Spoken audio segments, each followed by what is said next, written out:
ഒരിക്കൽ കൂടെ വന്ദനം ചൊല്ലുന്നു. കർത്താവ് നമ്മെ സഹായിക്കട്ടെ. നീ എന്റെ സർവ്വവും, നീ എനിക്കുള്ളവൻ, നീ എന്റെ സർവ്വവും, എല്ലാറ്റിലും ജീവനെന്റെ തന്നരീനാ,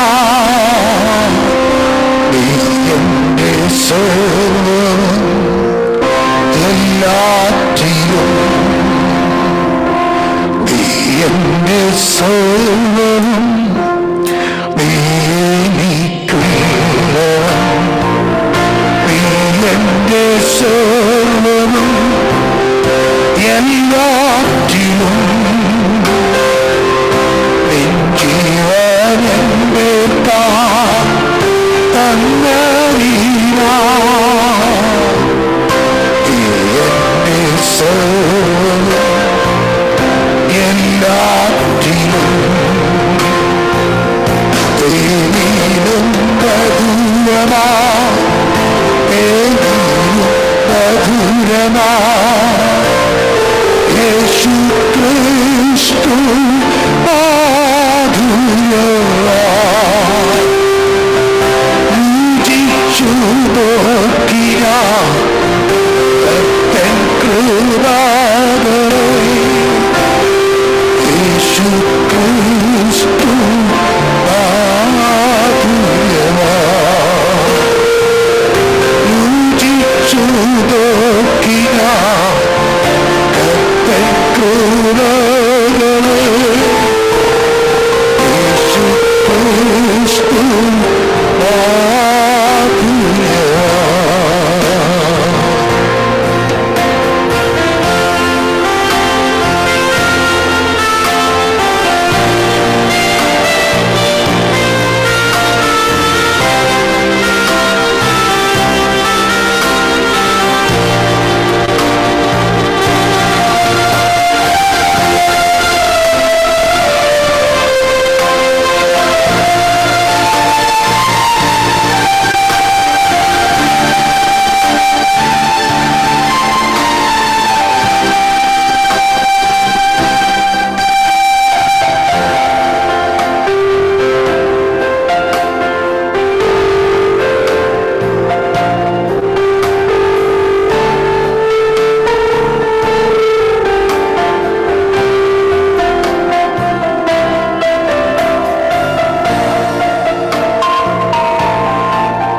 വൈദ്യനും എന്റെ സൗഖ്യം, നീ എന്റെ ശക്തിയും എന്നെ യേശുവേ, നീ എന്റെ വൈദ്യനും എന്റെ സൗഖ്യം, നീ എന്റെ ശക്തിയും എന്റെ യേശുവേ, ക്രൂശിലെനിക്കായി യാഗമാ,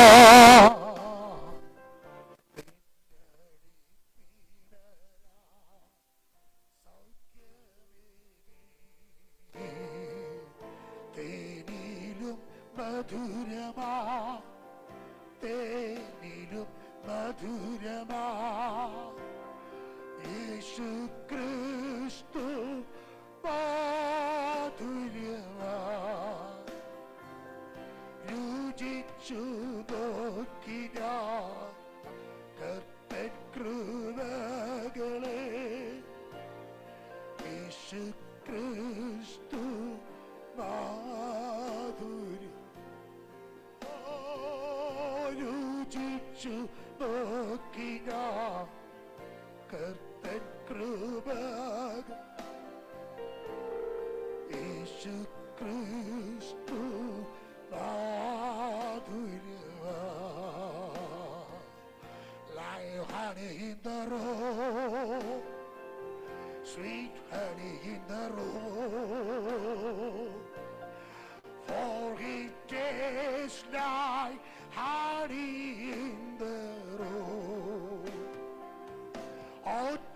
taste and see that the Lord is good, for he tastes like honey in the road. Oh, taste and see that the Lord is good, for he tastes like honey in the road. തേനിലും മധുരമാ, തേനിലും മധുരമാ യേശു ക്രിസ്തു മാധുരമാ. രുചിച്ചു നോക്കിയ കർത്തൻ കൃപകൾ. ചേർന്ന് പറഞ്ഞേ, യേശു ക്രിസ്തു മാധുര്യം. രുചിച്ചു നോക്കിയ കർത്തൻ കൃപകളെ, യേശു ക്രിസ്തു മാധുര്യമാ. യേശു ക്രിസ്തു മാധുര്യം. ഓഹോ, രുചിച്ചു നോക്കിയ കർത്തൻ കൃപ. അതെയപ്പാ, യേശു ക്രിസ്തു മാധുര്യമാ. യേശു ക്രിസ്തു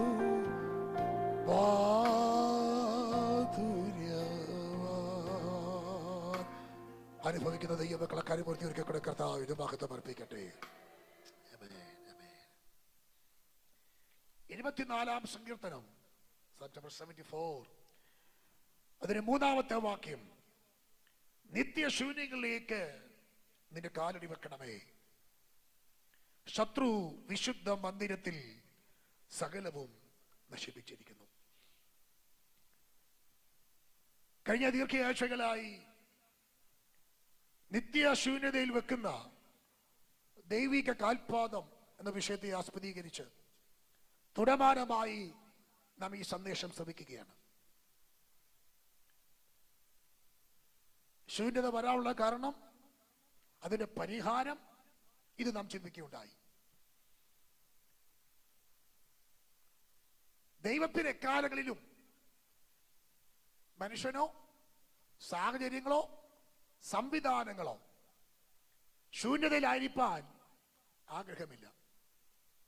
ഏത് ശൂന്യതകളും മാറണമെന്നും വീണ്ടും പഴയതിനേക്കാൾ മെച്ചമായി മാറണമെന്നും ദൈവത്തിന് ആഗ്രഹമുണ്ട്.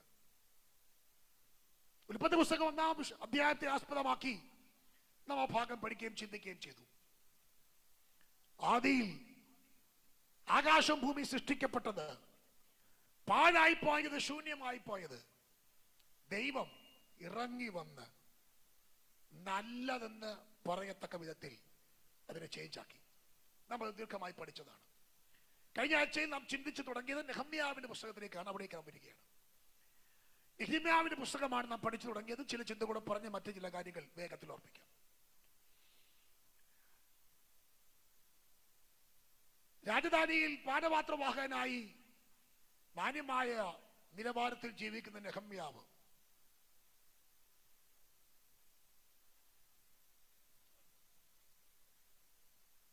യഹൂദയിൽ നിന്ന് വന്ന പുരുഷന്മാരോട് അവിടുത്തെ അവസ്ഥകളെക്കുറിച്ച്, പ്രവാസത്തെക്കുറിച്ച് ചോദിക്കുമ്പോൾ, യെരൂശലേമിന്റെ മതിലിടിഞ്ഞു, അതിന്റെ വാതിലുകൾ തീ വെച്ച് ചുറ്റും കിടക്കുന്നത് കേട്ടു. ഈ വർത്തമാനം കേട്ടപ്പോ നെഹമ്യാവ് ഇരുന്ന് കരഞ്ഞു. കുറെ നാൾ ദുഃഖിച്ചു, ഉപവസിച്ചു, പ്രാർത്ഥിച്ചു. ദൈവത്തോട് വാഗ്ദത്തങ്ങളെ ഓർപ്പിച്ചുണർത്തി പ്രാർത്ഥിച്ചു. അപ്പൊ അത് ഒന്നുകൂടെ ഞാൻ പറയാം. നെഹമ്യാവ് പ്രാർത്ഥിക്കുമ്പോൾ പ്രാർത്ഥിക്കുവാനുള്ള കാരണമുണ്ട്. തന്റെ അവസ്ഥകൾ ഇപ്പോൾ ഒരു കുഴപ്പമില്ലാതിരിക്കുകയാണെങ്കിലും ദൈവത്തിന്റെ നഗരം യെരൂശലേം അതിന്റെ ശൂന്യതകൾ, അതിന്റെ മതിൽ തകർന്നത്, അതിന്റെ വാതിലുകൾ തീ വെച്ച് ചുട്ടത് കേട്ടപ്പോ എന്തുകൊണ്ട് താൻ കരഞ്ഞു? എന്തുകൊണ്ട് താൻ പ്രാർത്ഥിച്ചു? തന്റെ പ്രാർത്ഥനകൾ നാം പഠിക്കുമ്പോ പ്രാർത്ഥനയ്ക്കകത്ത് തങ്ങളുടെ പാപം ഏറ്റു പറയുന്നുണ്ട്. അനുഭവിക്കുമ്പോൾ പ്രാർത്ഥിക്കുമ്പോ നാം ചിന്തിച്ചതുപോലെ ശൂന്യതയ്ക്ക് പരിഹാരമുണ്ടാകണമെങ്കിൽ എന്തുകൊണ്ട് ശൂന്യത വന്നെന്ന് തിരിച്ചറിഞ്ഞ് പാപത്തിന്റെ പരിഹാരം പ്രാപിക്കണമെന്ന് നെഹമ്യാവിന് അറിയാം. ഇന്ന് യെരൂശലേം മതിൽ തകർക്കപ്പെട്ട് കിടക്കാൻ കാരണം ജനത്തിന്റെ പാപമാണ്. ഇത് നെഹമ്യാവിന് അറിയാം. ഞാൻ ആ വാക്യങ്ങളെല്ലാം വായിപ്പിക്കുന്നില്ല. നെഹമ്യാവിന്റെ പ്രാർത്ഥന ശ്രദ്ധിച്ചാൽ നമുക്കറിയാം. 1-ാം അധ്യായം 6-ാം വാക്യത്തിലേക്ക് വരുമ്പോ നെഹമ്യാവ് പ്രാർത്ഥിക്കുന്നു, ദൈവമേ, നിന്റെ മുമ്പാകെ നിന്റെ ദാസന്മാർ രാവും പകലും പ്രാർത്ഥിക്കുക മാത്രമല്ല, ഇസ്രായേൽ മക്കളായ ഞങ്ങൾ നിന്നോട് ചെയ്തിരിക്കുന്ന പാപങ്ങളെ ഏറ്റുപറയുകയും ചെയ്യുന്ന അടിയന്റെ ഈ പ്രാർത്ഥന കേൾക്കണം. അതിന് ചെവി തുറക്കണമേ, കണ്ണു തുറക്കണമേ. അടുത്തത്, ഞാനും എന്റെ പിതൃഭവനവും പാപം ചെയ്തു. ഞങ്ങൾ നിന്നോട് ഏറ്റവും വഷളത്വം പ്രവർത്തിച്ചു. കൽപ്പനകൾ, ചട്ടങ്ങൾ, വിധികൾ പ്രമാണിച്ചില്ല. അതിന്റെ പാപം ചെയ്തതിന്റെ പരിണിത ഫലം എന്താണ്? ദൈവം നൽകിയ മുന്നറിയിപ്പ് അതാണ് 8-ാം വാക്യം. നിങ്ങൾ ദ്രോഹം ചെയ്താൽ ഞാൻ നിങ്ങളെ ജാതികളുടെ ഇടയിൽ ചിഹ്നിച്ചു കളയും. ഇതാണ് കാരണം. നമ്മൾ ആ ഭാഗം പഠിച്ചതാണ്. എന്തുകൊണ്ടാണ് ശൂന്യത വന്നത്? എന്തുകൊണ്ടാണ് ഇന്ന് യെരൂശലേം മതിൽ തകർന്നു പോയത്? എന്തുകൊണ്ടാണ് ഇസ്രായേൽ മക്കൾ പ്രവാസികളായി പോയത്? ഒറ്റ കാരണം, പാപം ചെയ്തു. നിന്നോട് വഷളത്വം പ്രവർത്തിച്ചു. നിനക്കെതിരായി ഞങ്ങൾ നിന്നു. നിന്റെ വിധികളും ചട്ടങ്ങളും പ്രമാണിച്ചില്ല. നെഹമ്യാൻ ഒരു കാര്യം പിടികിട്ടി. മതിൽ പണിയണേ കർത്താവേ, ഇടിഞ്ഞു പോയി കർത്താവേ എന്ന് പ്രാർത്ഥിക്കുന്നതിന് മുമ്പേ എന്ത് വേണം? എന്തുകൊണ്ട് ഇടിഞ്ഞെന്ന് ഞാൻ ഇവിടെ പറഞ്ഞല്ലോ ആദ്യം തൊട്ടേ. ഈ പതില് പണിയണം എന്ന് പണിത് കർത്താവേ പൊളിഞ്ഞു കിടക്കാനേ, പണിയണേ, വഴി തുറക്കണേ, നന്മ ചെയ്യണേ എന്നൊക്കെ പറയുമ്പോ എന്താണ് റീസൺ എന്ന് കണ്ടുപിടിക്കണം. നെഹമ്യാവ് ചാടി ഇറങ്ങി അങ്ങ് പോയില്ല. പ്രാർത്ഥിച്ചു, ഉപവസിച്ചു, കരഞ്ഞു. എന്നിട്ട് എന്താ ചെയ്തേ? പാപം ഏറ്റു പറഞ്ഞു. നെഹമ്യാവിന് അറിയാം, പാപം ഏറ്റു പറയാതെ, പ്രാർത്ഥിക്കാതെ ഈ മതില് പണി നടക്കില്ല. ഒന്നുകൂടെ ഞാൻ പറയാം, ആദ്യം തൊട്ട് പറയുന്ന പദം ഒന്നുകൂടെ പറയാം. പലതും ബ്ലോക്ക് ചെയ്തത് ദൈവമാണെങ്കിൽ, പലതിന്റെയും പിന്നിലെ കരം ദൈവത്തിന്റെ കരമാണെങ്കിൽ, അതിനൊരു പരിഹാരം കാണാതെ, ദൈവത്തോട് ഏറ്റുപറയാതെ പലതിനും പരിഹാരമുണ്ടാകില്ല. നെഹമ്യാവിന് ഒരു കാര്യം അറിയാം. ജനം ചിതറിക്കപ്പെടാൻ കാരണം, ജനം അകന്നു പോകാൻ കാരണം, ചിന്നിച്ചിതറപ്പെടാൻ കാരണം, ഇന്നിന്റെ യെരൂശലേമിന്റെ സാഹചര്യം അങ്ങനെയാകാൻ കാരണം ജനത്തിന്റെ പാപമാണ്. അവൻ പാപം ഏറ്റു പറഞ്ഞു. നമ്മൾ പഠിച്ച വിഷയം ഇത് തന്നെയാണ്. 1, പാപം ചെയ്തു എന്ന് മനസ്സിലാക്കി. 2, പാപം ഏറ്റു പറഞ്ഞു. ഇനിയും 9 മുതൽ വായിക്കുമ്പോൾ വാഗ്ദത്തം പറഞ്ഞു പ്രാർത്ഥിക്കുകയാണ്. നിങ്ങൾ ശ്രദ്ധിക്കണം ആ പദങ്ങൾ. ഞാൻ പറഞ്ഞ എല്ലാ വാക്യം വായിപ്പിക്കാന്ന് പറഞ്ഞു വരാം. 1, പാപം ഏറ്റു പറയുന്നു. എന്തുകൊണ്ടാണ് ഞങ്ങൾ ചിതറപ്പെട്ടത്, ശൂന്യമായതെന്ന് പറയുന്നു. 3, വാഗ്ദത്തം പറയുക. എന്താ വാഗ്ദത്തം? ദൈവമേ, ഞങ്ങൾ ചിതറപ്പെട്ടാലും, ഞങ്ങൾ ശൂന്യമായാലും, പാപം ഏറ്റുപറഞ്ഞ് മടങ്ങി വന്നാൽ ഞങ്ങളോട് പറഞ്ഞിരിക്കുന്ന ഒരു വചനമുണ്ട്, ഞങ്ങൾക്ക് നൽകിയിരിക്കുന്ന ഒരു വാഗ്ദത്തമുണ്ട്. ആ വാഗ്ദത്തം നീ ഓർക്കണമേ. ഇന്ന് പകൽ ഒരിക്കൽ കൂടെ പറയാ, നീ എന്നും ശൂന്യമായി കിടക്കാൻ, നിന്റെ കുടുംബം എന്നും ശൂന്യമായി കിടക്കാൻ, നീ എന്നും പാപം ചെയ്ത് മുൻപോട്ട് പോകാൻ, എന്നും തകർന്നു കിടക്കാൻ, നിന്റെ ജീവിതം എന്നും ഒരു തകർച്ചയിലാകാൻ സ്വർഗം ആഗ്രഹിക്കുന്നില്ല. അതിന് പരിഹാരം നൽകാൻ, പണിയപ്പെടാൻ, ശൂന്യതകൾക്ക് മാറ്റം വരുത്താൻ ദൈവത്തിന് പദ്ധതിയുണ്ട്. അങ്ങനെ ഒരു വാഗ്ദത്തം നിന്റെ മേലും നിന്റെ കുടുംബത്തിന്മേലും നിന്റെ തലമുറ മേലുമുണ്ട്. നെഹമ്യാന്റെ പ്രാർത്ഥന പഠിക്കുമ്പോൾ അതറിയാം. നമ്മൾ ആ ഭാഗം ഒന്ന് പഠിച്ചു വരണം. സ്വത്രം. എന്നിട്ട് പറയാ, എന്നാൽ നിങ്ങൾ എങ്കിലേക്ക് തിരിഞ്ഞ് എന്റെ കൽപ്പനകളെ പ്രമാണിച്ച് അവയെ അനുസരിച്ച് നടന്നാൽ നിങ്ങളുടെ ഭ്രഷ്ടന്മാർ ആകാശത്തിന്റെ ആറുതി വരെ എത്തിയാലും ഞാൻ അവിടെ നിന്ന് അവരെ ശേഖരിച്ച് എന്റെ നാമം തിരഞ്ഞെടുപ്പാൻ ഞാൻ തിരഞ്ഞെടുത്ത സ്ഥലത്ത് കൊണ്ടുവരുമെന്ന് നിന്റെ ദാസനായ മോശയോട് നീ അരുളി ചെയ്ത വചനം കണ്ടോ. എന്താ നെഹമ്യാവിന്റെ ഉറപ്പ്? കേൾക്കുന്നുണ്ടോ ഞാൻ പറയുന്നേ? ഈ വിഷയം നമ്മൾ പഠിച്ച വിഷയം കറക്റ്റായി കണക്ട് ചെയ്യാവുന്നൊരു ഭാഗം ഇതാണ്. എന്താ നെഹമ്യാവിന്റെ ഉറപ്പ്? ഒരു വാഗ്ദത്തമുണ്ട്. എന്താ വാഗ്ദത്തം? തകർക്കപ്പെട്ടത് തകർക്കപ്പെടട്ടെ എന്നുള്ളതല്ല. ഞാൻ കഴിഞ്ഞ ദിവസം പറഞ്ഞു, സ്തോത്രം, പോയത് പോട്ടെ എന്നുള്ളതല്ല ദൈവത്തിന്റെ പദ്ധതി അല്ലേ. ഞാൻ പറഞ്ഞു, നമ്മുടെയൊക്കെ രീതി എന്നറിയോ? പുകഞ്ഞ കൊള്ളി പുറത്ത് പോട്ടെ, ഇനിയും പറ്റില്ല. നമ്മളൊക്കെ അവിടെ പറയും സഹിക്കാവുന്നതിന്റെ മാക്സിമം സഹിച്ചു, ഇനി രക്ഷപ്പെടത്തില്ല, വിട്ടേരെ, നടക്കത്തില്ല, ആ പരിപാടി വിട്ടേരെ. പക്ഷെ ദൈവം അങ്ങനല്ല. ദൈവം അങ്ങനല്ല. ഞാൻ കഴിഞ്ഞ ദിവസം പറഞ്ഞു, മടങ്ങി വരാൻ കാത്തിരിക്കുന്ന ഒരു അപ്പനുണ്ട്. എവിടെ പോയാലും, ഏത് പന്നിക്കൂട്ടത്തിൽ പോയി കിടന്നാലും, സകല കൂട്ടുകെട്ടും പൊളിച്ചും മടങ്ങി വന്നാൽ ചേർത്തണയ്ക്കുന്ന ഒരു അപ്പനുണ്ട്. ആ അപ്പന്റെ സ്നേഹമാണ് വേദപുസ്തകത്തിന്റെ പ്രമേയം. ഉടഞ്ഞു പോകാനല്ല, തകർന്നു പോകാനല്ല, എന്നേക്കും ഇല്ലാതാകാനല്ല, നീ നശിച്ചു മാറാനല്ല ദൈവത്തിന്റെ പദ്ധതി. നീ ലോകം വിട്ടു പോകുന്നതിന് മുമ്പ്, കാലങ്ങൾ അവസാനിക്കും മുമ്പ് മടങ്ങി വരാൻ, ശൂന്യത മാറാൻ, അപ്പന്റെ അടുക്കിലേക്ക് വരാൻ നിന്നെ കാത്തിരിക്കുന്ന ഒരു അപ്പനുണ്ട്. ഞാൻ പറഞ്ഞു, പോയ ചെരുപ്പ് പോട്ടെ, നിനക്ക് വേണ്ടി പുതിയ ചെരുപ്പും കൊണ്ട് അപ്പൻ നോക്കിയിരിപ്പുണ്ട്. പോയ മോതിരം പോട്ടെ, നിനക്ക് വേണ്ടി തിരികെ മോതിരം തരാൻ അടുത്ത മോതിരം കൊണ്ട് എന്റെ അപ്പൻ നോക്കിയിരിപ്പുണ്ട്. നിനക്ക് വേണ്ടി അറുക്കാൻ കാളക്കിടാക്കളെ കൊണ്ട് അപ്പൻ നോക്കിയിരിപ്പുണ്ട്. ചേട്ടന്റെ പോളിസി പറഞ്ഞു, പോയത് പോട്ടെ. പോയത് ചേട്ടൻ ഇവിടെ തന്നെ ഉണ്ട് പറഞ്ഞു, അപ്പന്റെ വീട്ടിൽ തന്നെ ഉണ്ട്. അപ്പന്റെ വീട്ടിലുള്ള ചേട്ടന്റെ പോളിസി പറഞ്ഞു, പോയത് പോട്ടെ, പോയത് പോട്ടെ. പക്ഷെ അപ്പന്റെ പോളിസി തിരിച്ചു പിടിക്കുക. ഹല്ലേലൂയ.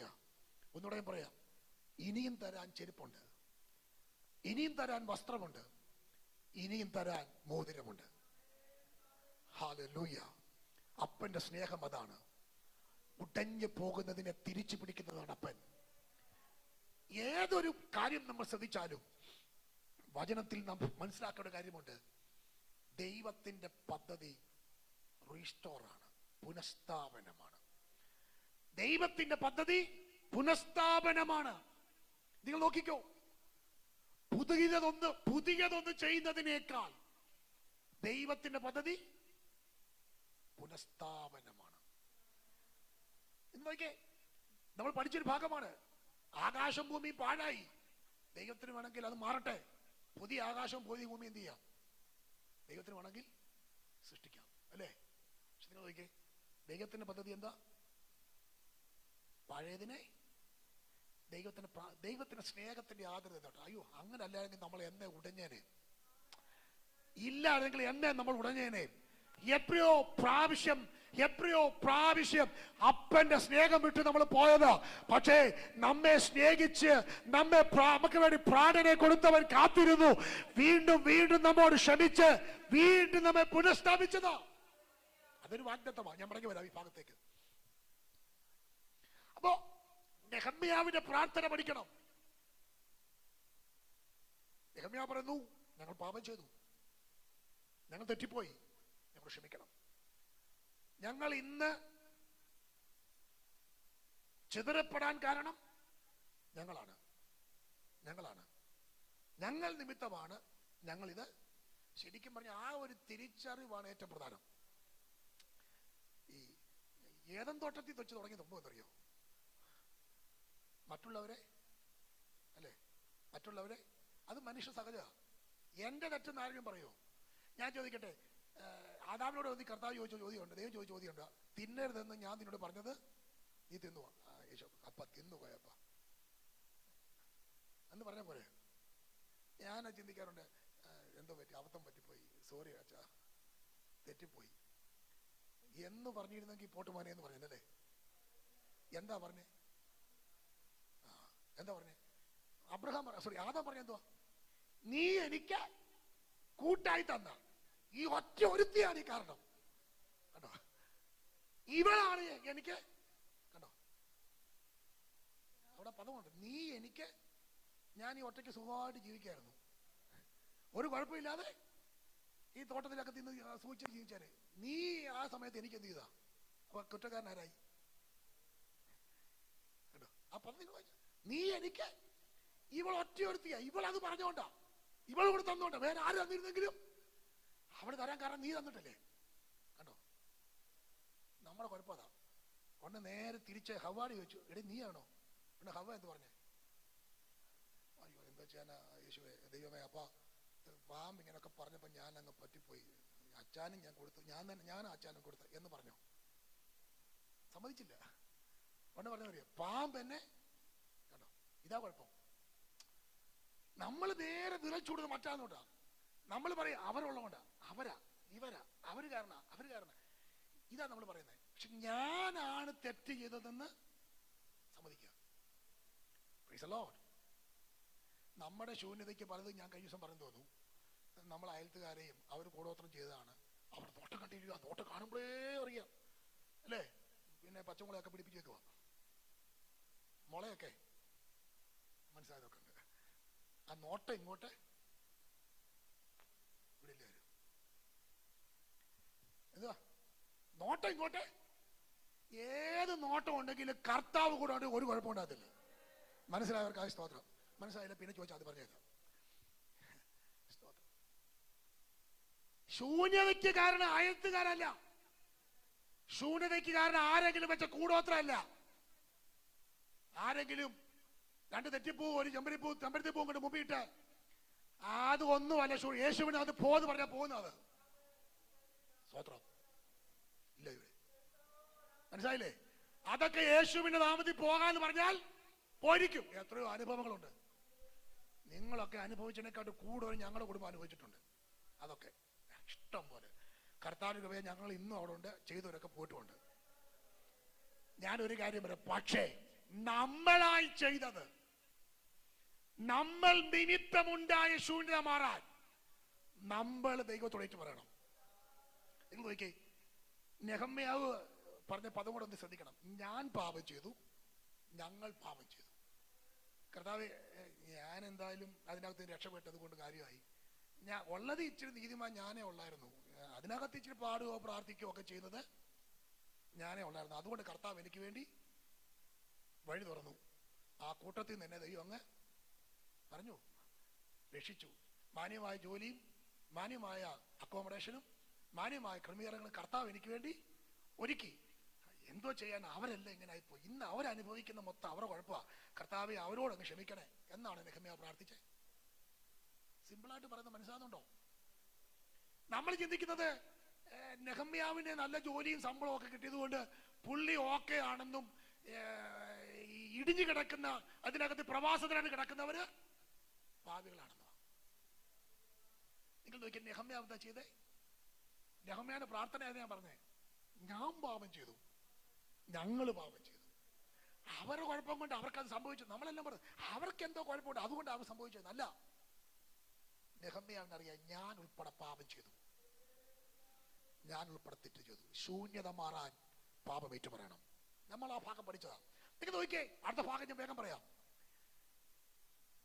നെഹമ്യാവ് പ്രാർത്ഥിക്കുക, കർത്താവേ, തന്റെ ജനം, തന്റെ ഫൃഷ്ടന്മാർ ആകാശത്തിന്റെ അറുതി വരെ പോയി പാർത്താലും ഞാൻ അവരെ ശേഖരിച്ച് എന്റെ നാമം സ്ഥാപിച്ചിരിക്കുന്ന ഈ യെരൂശലേമിലേക്ക് അവരെ തിരികെ കൊണ്ടുവരുമെന്ന് നിന്റെ ദാസനായ മോശയോട് നീ അരുളി ചെയ്ത വചനം ഓർക്കണമേ. കണ്ടോ എന്താ ആ വാഗ്ദത്തം? എന്താ ഞാൻ ഇവിടെ പറഞ്ഞ ആദ്യമൊക്കെ നിങ്ങൾ ഓർക്കുന്നുണ്ടോ? ആദ്യം ഇത് പറഞ്ഞതാ പ്രവചനമാണ്. ഇസ്രായേൽ മക്കൾ എവിടെ പോയി പാർത്താലും ആ പദം ഞാൻ പറഞ്ഞു, അരിപ്പ കൊണ്ട് അരിക്കുന്നത് പോലെ ഞാൻ എന്റെ ജനത്തെ തിരിച്ചു കൊണ്ടുവരും. വീണുപോയ ദാവീദിന്റെ കൂടാരങ്ങളെ ഞാൻ വീണ്ടും പണിയും. അത് ദൈവത്തിന്റെ വാഗ്ദത്തമാ.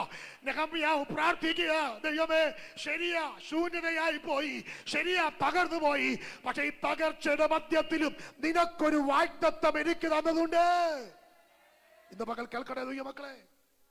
ശൂന്യതയാണോ? എല്ലാം ശൂന്യമായി പോയതോ? പക്ഷെ ഞാൻ ചോദിക്കട്ടെ, വാഗ്ദത്തം ദൈവം തന്നിട്ടുണ്ടോ? നെഹമ്യാവിന്റെ ഉറപ്പെന്താ?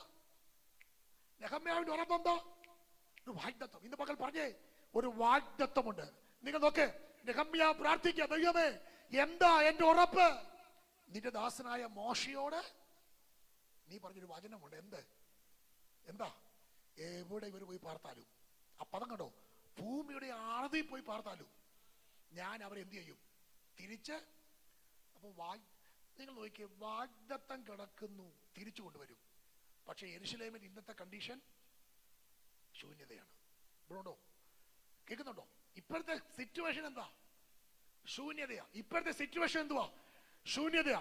നെഹമ്യാവ് പറയാ, കർത്താവേ, വാഗ്ദത്തമുണ്ട്, പക്ഷെ ഇപ്പോൾ ശൂന്യതയാണ് ഞാൻ കാണുന്നത്. ശ്രദ്ധിക്കണം ഞാൻ പറയുന്നത്, വേഗം ആ ദൂത് കേൾക്കണേ. അവൻ ഇപ്പോൾ എന്റെ മുമ്പിൽ ശൂന്യതയാ. ഞാൻ കേൾക്കുന്ന ശബ്ദം ശൂന്യതയാണ്. ഞാൻ കേൾക്കുന്ന ശബ്ദങ്ങൾ ലഭിക്കപ്പെടാൻ സാധ്യതയില്ലാത്തതാണ്. പക്ഷെ എന്നോട്, ഞങ്ങളുടെ ദേശത്തോട്, ഞങ്ങളുടെ ഗ്രഹത്തോട്, ദൈവജനമായ ഞങ്ങളോട് അങ്ങ് നാളുകൾക്ക് മുമ്പ് പറഞ്ഞ ഒരു വാഗ്ദത്തമുണ്ട്. ഞങ്ങളോട് പറഞ്ഞൊരു ദൂതുണ്ട്. ഇന്നിന്റെ സാഹചര്യങ്ങൾക്കപ്പുറം ആ ദൂതിനെ ഞാൻ വിശ്വസിക്കുന്നു. ഇന്ന് പകൽ എത്ര ദൈവമക്കൾ ആ ദൂത് വിശ്വസിക്കുന്നുണ്ട്? സാഹചര്യങ്ങൾക്കപ്പുറം ദൈവം നൽകിയ ദൂതിനെ വിശ്വസിക്കുന്നവർ കരപടിച്ചു ദൈവത്തോടെ പറ, ഞാൻ ആ ദൂതിനെ വിശ്വസിക്കുന്നു.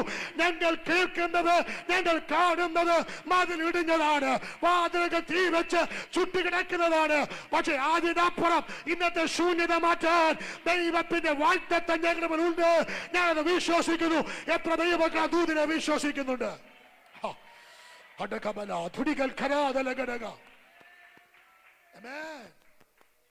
ശൂന്യത നോക്കിക്കൊണ്ടിരുന്ന ശൂന്യതയെ നീ കാണും. നിങ്ങൾ നോക്കിക്കേ, നെഹമ്യാവിന്റെ ചെവിയിൽ കേട്ട ശബ്ദം എന്താ? ശൂന്യതയുടെ ശബ്ദമാണ്. പക്ഷേ പ്രാർത്ഥനാമുറിയിൽ നെഹമ്യാവിന്റെ ഉറപ്പെന്താ? വാഗ്ദത്തം. ഹലോ, മുമ്പിൽ കിടക്കുന്നത് മുഴുവൻ എന്താ? ശൂന്യതയാ. കേൾക്കുന്നത് മുഴുവൻ ശൂന്യതയാ. പക്ഷെ പ്രാർത്ഥനാ മുറിയിൽ നെഹമ്യാവ് വാഗ്ദത്തം മുറുകെ പിടിച്ചു.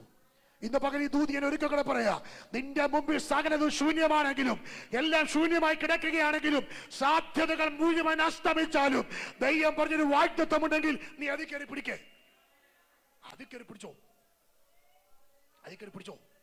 അത് മതിയെന്നേ. ആ വാഗ്ദത്തം മുറുകെ പിടിച്ചോ. വചനം പറഞ്ഞ് പ്രാർത്ഥിക്ക്, ദൈവമേ, എന്റെ കുടുംബത്തോട്, എന്റെ സഭയോട്, എന്റെ തലമുറയോട് നാളുകൾക്ക് മുമ്പേ നീ നൽകിയ ചില വാഗ്ദത്തങ്ങളുണ്ട്, നീ പറഞ്ഞ ചില ദൂതുകളുണ്ട്. ഇന്ന് ശൂന്യമായി കിടക്കുകയാണെങ്കിലും ഈ ശൂന്യത മാറ്റാൻ എന്റെ ദൈവത്തിന് കഴിയും. നിത്യശൂന്യങ്ങളെ പണിതൊരു ദൈവമാണ് നമ്മുടെ ദൈവം. നോക്കിക്കേ, ആ ഭാഗം പറഞ്ഞ് അവസാനിപ്പിക്കാം വേഗം. നെഹമ്യാവിനോട് ചോദിക്കാൻ, നെഹമ്യാവേ, എന്താ സാധ്യതകൾ? നീ ഒരു ദേശത്ത് കിടക്കുന്നു, നീ മാന്യമായ ഒരു ശമ്പളം മേടിച്ച് നിൽക്കുന്നു, സാധ്യതകളൊന്നുമില്ല, സാധ്യതകളൊന്നുമില്ല. നെഹമ്യാ പറയും, സാധ്യതകളൊന്നും എൻ്റെ മുമ്പിലില്ല, സാധ്യതകളൊന്നും എൻ്റെ മുമ്പിലില്ല. പക്ഷെ ഒറ്റ കാര്യമുള്ളൂ, എന്ത്? മോശയോട് ദൈവം പറഞ്ഞ വാഗ്ദത്തം. എവിടെ ചിതറപ്പെട്ടാലും, ഏത് ശൂന്യത ഉണ്ടായാലും, ആ ശൂന്യതയ്ക്കകത്ത് ദൈവപ്രവൃത്തി ഉണ്ടാകുമെന്ന് കിട്ടിയൊരു വാഗ്ദത്തമുണ്ട്. ഇന്ന് പകൽ ഈ ദൂത് മനസ്സിലാകുന്നവർക്ക് ഞാൻ കർത്താവിന് സ്തോത്രം ചെയ്യുന്നു. നിന്റെ മുമ്പിൽ എല്ലാം ശൂന്യമാണെങ്കിലും, നിന്റെ ജീവിതത്തിന്റെ സകല അനുഭവങ്ങളും ശൂന്യമാണെങ്കിലും, നീ ശൂന്യത കണ്ട് വിഷമിച്ചിരിക്കുകയല്ല, വാഗ്ദത്തം മുറുകെ പിടിക്കുക. ശ്രദ്ധിച്ചേ, നെഹമ്യാവ് കുറെ നാൾ ദുഃഖിച്ചു, കുറെ നാൾ ഉപവസിച്ചു, കുറെ നാൾ പ്രാർത്ഥിച്ചു. ദുഃഖിച്ചുകൊണ്ട് എപ്പോഴും ഇരിക്കരുത്, കുറച്ചു നാൾ. ഞാനൊരു ഉദാഹരണം പറയാം. ഈ ദുഃഖം മാറിയത് എപ്പോഴായിരിക്കും അറിയോ? വേദോസത്തില്ല, ഞാനങ്ങ് മനസ്സിലാക്കാൻ വേണ്ടി പറയാം. ദുഃഖിച്ചോണ്ടിരുന്നപ്പോ പഴയ ഡയറി ഒക്കെ എടുത്ത് മനസ്സിലാക്കാൻ വേണ്ടിയാണ്. പഴയ ഡയറി എടുത്ത് ഉപവാസ പ്രാർത്ഥനയുടെ മെസ്സേജ് എല്ലാം എന്ത് ചെയ്തു? മനസ്സിലാകണ്ടോ? അന്ന് വന്ന് പറഞ്ഞ ദൂതെല്ലാം കുറിച്ചിട്ടതൊക്കെ ഒന്ന് കരഞ്ഞോണ്ടിരുന്ന് എന്ത് ചെയ്യുക? മനസ്സിലാകുന്നുണ്ടല്ലോ? നെഹമ്യാനെ വിട്, നമ്മുടെ കാര്യം പറയുന്നത്. കരഞ്ഞോണ്ട് എന്ത് ചെയ്യുക? പഴയ ദൂതൊക്കെ പ്രാർത്ഥനാമുറിയിൽ കരഞ്ഞോണ്ട് വായിൽ നിന്ന് ഒരു വാക്ക് പോലും പുറത്തു വരാൻ കഴിയുന്നില്ല. ദുഃഖത്തോടെ, നെടുവീർപ്പോടെ, സങ്കടത്തോടെ ഇരിക്കുമ്പോൾ പണ്ട് പറഞ്ഞ ദൂതെല്ലാം ഓർത്തു. നെഹമ്യാവിനെ ഓർക്കാൻ തുടങ്ങി. കരഞ്ഞ് കരഞ്ഞ് കരഞ്ഞിരിക്കുമ്പോൾ നെഹമ്യാവിന് പെട്ടെന്ന്, ഞാൻ അങ്ങ് പറഞ്ഞ അന്നത്തെ ദിവസത്തെ ഡയറി എടുത്ത് നോക്കി. ഒരു ഡയറിക്കകത്തൊരു ദൂതുണ്ട്. എവിടെ പോയാലും തിരിച്ചു പിടിക്കും, എവിടെ പോയാലും തിരിച്ചു കൊണ്ടുവരും. മോശയോട് ദൈവം പറഞ്ഞ ദൂത് എന്ത് ചെയ്തു? സ്തോത്രം, ആ ദൂത് കിട്ടി. പിന്നെ നെഹമ്യാവ് കരയല്ല, പിന്നെ നെഹമ്യാവ് കരയല്ല, വാഗ്ദത്തം പറഞ്ഞ് പ്രാർത്ഥിക്കാൻ തുടങ്ങി. എത്ര പേർക്ക് മനസ്സിലാകുന്നുണ്ട്? ഇന്ന് പകൽ കരഞ്ഞോണ്ടിരിക്കാനല്ല, അതിനപ്പുറം ഈ വിഷയത്തിന് പരിഹാരം ദൈവം നൽകുമെന്ന് നാളുകൾക്ക് മുമ്പ് എൻ്റെ കുടുംബത്തെക്കുറിച്ച്, എൻ്റെ സഭയെക്കുറിച്ച്, എന്നെക്കുറിച്ച്, എൻ്റെ തലമുറയെക്കുറിച്ച് ദൈവം നൽകിയ ചില ദൂതുകളുണ്ട്. ആ ദൂത് നിവർത്തീകരിക്കപ്പെടേണ്ട സമയമാണ്. ഞാൻ അതിനുവേണ്ടി ഇറങ്ങാൻ പോകുക, ഞാൻ അതിനുവേണ്ടി എഴുന്നേൽക്കാൻ പോകുക. പിന്നെ പ്രാർത്ഥനാ മുറിയിൽ കരച്ചിലല്ല, പ്രാർത്ഥനാ മുറിയിൽ വാഗ്ദത്തം പറഞ്ഞ് പ്രാർത്ഥിക്കുക. ചിലപ്പോഴെങ്കിലും ഒക്കെ ഉണ്ടല്ലോ, നമ്മൾ പ്രാർത്ഥനാ മുറിയിൽ വാഗ്ദത്തം ഓർത്ത് സ്തോത്രം ചെയ്യണം.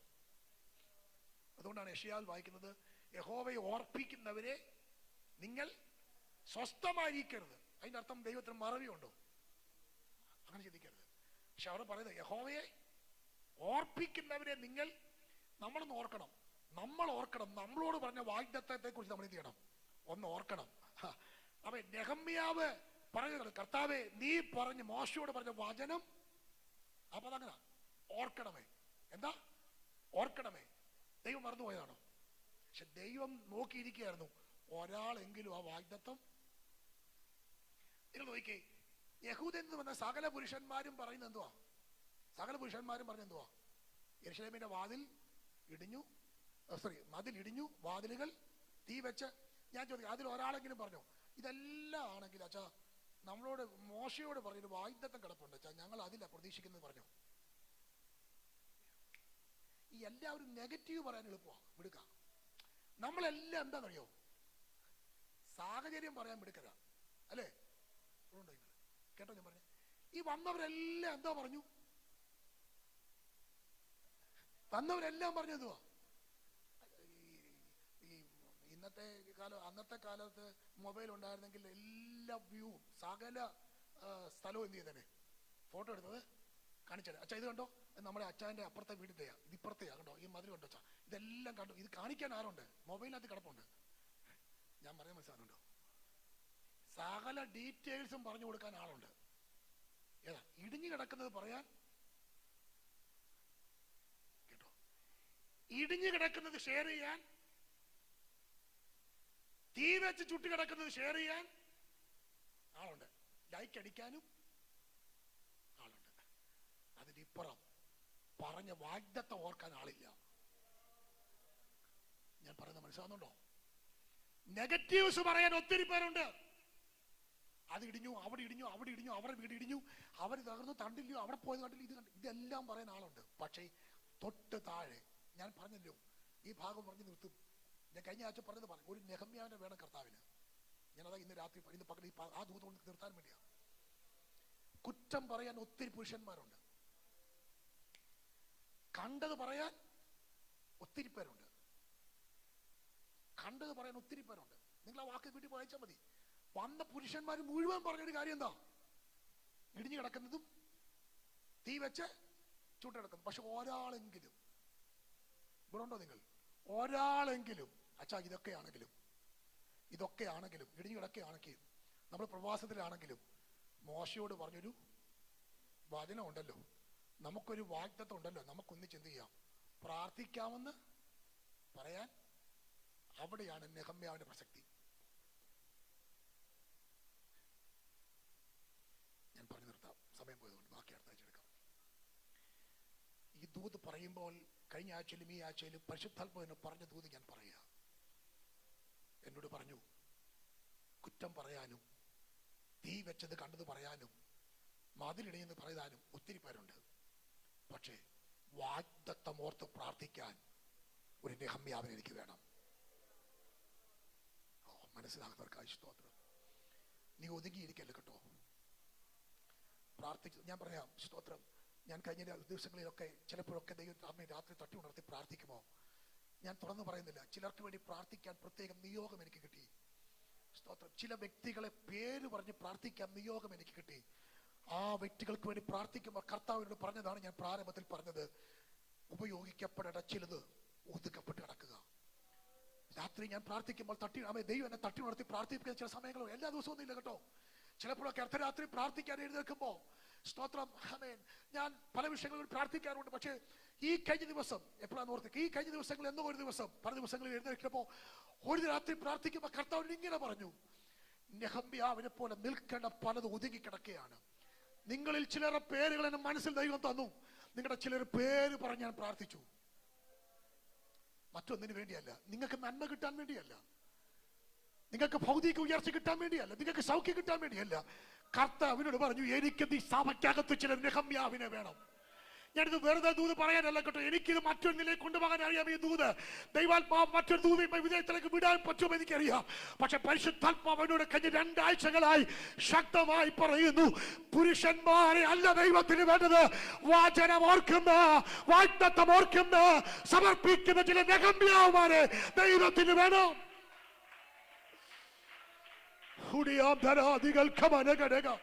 ഈ ദൂത് കൈമതി, ഈ ദൂതിനെ സ്വീകരിക്കാൻ ഇതിനകത്ത് ചിലതിനോട് ദൈവാത്മാവ് ശക്തമായി പറയുന്നു. ജീസസ്. യഥാർത്ഥത്തിൽ ഞാൻ തുറന്നു പറയാം, ഞാൻ ഈ ദൂത് കണക്ട് ചെയ്യുമ്പോൾ എന്റെ മനസ്സിനകത്ത് വന്നത് ശൂന്യതമായി പണിയുന്ന ദൈവത്തെ കുറിച്ച് പറയാനാ. പക്ഷെ കർത്താവ് പറഞ്ഞു, ഞാൻ ശൂന്യതമാരാൻ ഇറങ്ങും, പക്ഷേ എനിക്കൊരു നെഹമ്യാവിനെ വേണം. ആ ഒരു ഭാഗം പറയാനാ പരിശുദ്ധാത്മാവിനോട് പറഞ്ഞത്. ഞാനിത് വെറുതെ പറയുകയല്ല കേട്ടോ. ഞാൻ പറയും, ഈ 2 ആഴ്ചകളായി ആത്മാവിനോട് ശക്തമായി പറയുന്നു. സ്തോത്രം. കണ്ടതും കേട്ടതും പറയാൻ ഒത്തിരി പേരുണ്ട്. പക്ഷേ പ്രാർത്ഥിക്കാൻ, വാഗ്ദത്തം ഓർക്കാൻ, എഴുന്നേക്കെന്ന് പറയാൻ ഒരു നെഹമ്യാവിനെ വേണം. എല്ലാ കണ്ണും അടച്ചു പ്രാർത്ഥിച്ചു. ഞാൻ ഈ ദൂത് ഒന്നുകൂടെ അങ്ങനെ പറഞ്ഞ് അവസാനിപ്പിക്കുക. ഇതിന് മറ്റൊരു ദൂതുണ്ട്, എനിക്കറിയാം. അതിലേക്ക് പരിശുദ്ധാത്മാവ് നമ്മെ നയിക്കട്ടെ. പക്ഷെ അതിനേക്കാൾ അപ്പുറം ഇന്ന് പകൽ ഒരിക്കൽ കൂടെ കർത്താവ് പറയുന്നു, ആരുണ്ട് നെഹമ്യാവിനെ പോലെ എഴുന്നേൽക്കാൻ? ഞാൻ പറഞ്ഞല്ലോ, അർദ്ധരാത്രി ഞാൻ പ്രാർത്ഥിക്കുമ്പോ എന്നോട് കർത്താവ് പറഞ്ഞു, ചിലതിനെ എനിക്ക് വേണം. പക്ഷെ അവരറിയാതെ ഒളിഞ്ഞിരിക്കുക, അവരറിയാതെ ഒതുങ്ങിയിരിക്കുക. നെഹമ്യാവിനെ പോലെ ചിലതിനെ എനിക്ക് വേണം. സഭയിൽ നിന്ന് പ്രാർത്ഥിക്കാൻ ചിലതിനെ എനിക്ക് വേണം. ചിലർക്ക് വേണ്ടി ഇടിവ് നിൽക്കാൻ എനിക്ക് ചിലതിനെ വേണം. ദേശം നശിക്കാതിരിക്കാൻ, ഈ ഇടിവിൽ നിന്ന് കരയാൻ, പ്രാർത്ഥിക്കാൻ എനിക്ക് ചിലതിനെ വേണം. സ്വന്തം കാര്യങ്ങൾ മാറ്റിവെക്കാമോ? ഒന്നുകൂടെ പറയാം, ബദ്ധപ്പാടുകൾ പറഞ്ഞ് നീ ഒഴിയരുത്. ബദ്ധപ്പാടുകൾ പറഞ്ഞ് നീ ഒഴിയരുത്. കഴിവുകേട് പറഞ്ഞ് നീ ഒഴിയരുത്. കർത്താവിന് നിന്നെ ആവശ്യമുണ്ട്. കർത്താവിന് നിന്നെ ആവശ്യമുണ്ട്. നിന്നെ പുറകോട്ട് വലിക്കാൻ ഒത്തിരി സാഹചര്യങ്ങൾ ഉണ്ടാകാം. പക്ഷെ കർത്താവിനോട് പറയുന്നു, നിന്നെയാണ് ദൈവത്തിന് ആവശ്യം. ചിലതൊക്കെ നിനക്ക് വേണ്ടി അനുകൂലമാക്കി ദൈവം തരും. ദൈവത്തിന്റെ കൈ നിനക്ക് അനുകൂലമാണെങ്കിൽ രാജാവിന്റെ കൈയും നിനക്ക് അനുകൂലമായി മാറും. എനിക്ക് തലമുറയിൽ ചിലതിനെ വേണമെന്ന് പരിശുദ്ധാത്മാവ് പറയുമ്പോൾ ഞാനുണ്ടെന്ന് പറയാൻ ആരുണ്ട്? ഞാൻ പറയുന്നത് ഫുൾ ടൈം ശുശ്രൂഷയ്ക്ക് ഇറങ്ങേണ്ട കാര്യമൊന്നുമല്ല. 1 മണിക്കൂർ പ്രാർത്ഥിക്കാനാണെങ്കിൽ അതിന്, ഒന്നിടിവ് നിൽക്കാനാണെങ്കിൽ അതിന് ഞാനുണ്ടെന്ന് പറയാൻ എത്ര പേരുണ്ട്?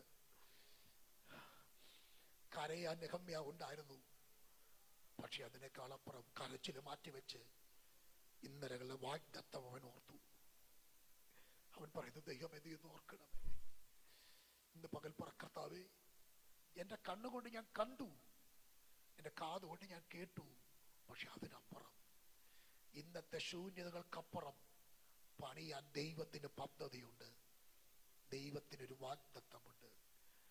ആ വാഗ്ദത്തം നീ പ്രവർത്തിക്കുമ്പോൾ ഞാൻ കൂടെ നിൽക്കാം, ഞാൻ കൂടെ നിൽക്കാം. ശാന്തമായി പരിശുദ്ധാത്മാവ് ചോദിച്ചു. എല്ലാ കണ്ണും അടയട്ടെ പ്ലീസ്.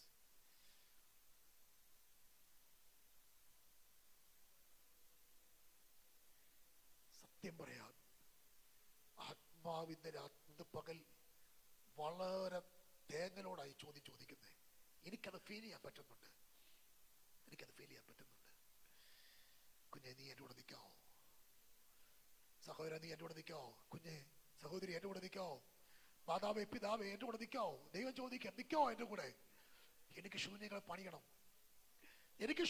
പണിയണം. ഇങ്ങനെ കിടക്കാൻ ഞാൻ അനുവദിക്കില്ല.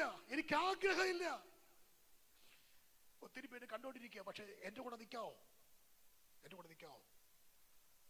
പ്രാർത്ഥിക്കാവോ? ഞാനുണ്ട് പ്രാർത്ഥിക്കാൻ. ഇന്നലകളെ പ്രാർത്ഥന നഷ്ടപ്പെട്ടെങ്കിൽ തിരിച്ചു വാ. കുടുംബങ്ങൾക്ക് വേണ്ടി നീ പ്രാർത്ഥിച്ചു, തലമുറകൾക്ക് വേണ്ടി നീ പ്രാർത്ഥിച്ചു, സഭയ്ക്ക് വേണ്ടി നീ പ്രാർത്ഥിച്ചു, ദേശത്തിന് വേണ്ടി പ്രാർത്ഥിച്ചു. ഇന്നത് പോയെങ്കിൽ മടങ്ങി വാ. ദൈവം പറയുന്നു, നിന്നെ എനിക്ക് വേണം. നീ ഒതുങ്ങിപ്പോകരുത്. എനിക്ക് വേണം നിന്നെ.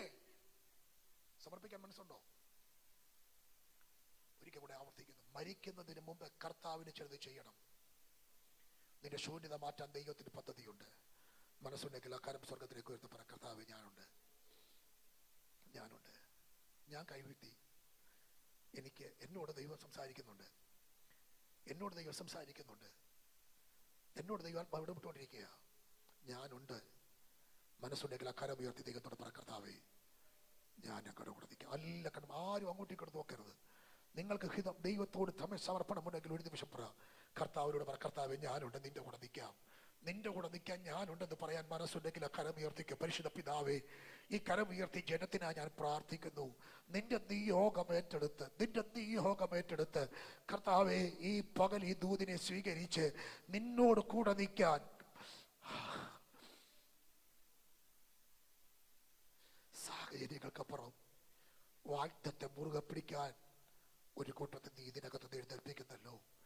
കർത്താവ്, ഹൃദയത്തിനകത്ത് ദൈവാത്മാവിന്റെ ശക്തമായ നിയോഗം ഇന്ന് പകൽ ചിലതിനെ അകത്ത് ദൈവം നൽകുന്നതിനാൽ സ്തോത്രം.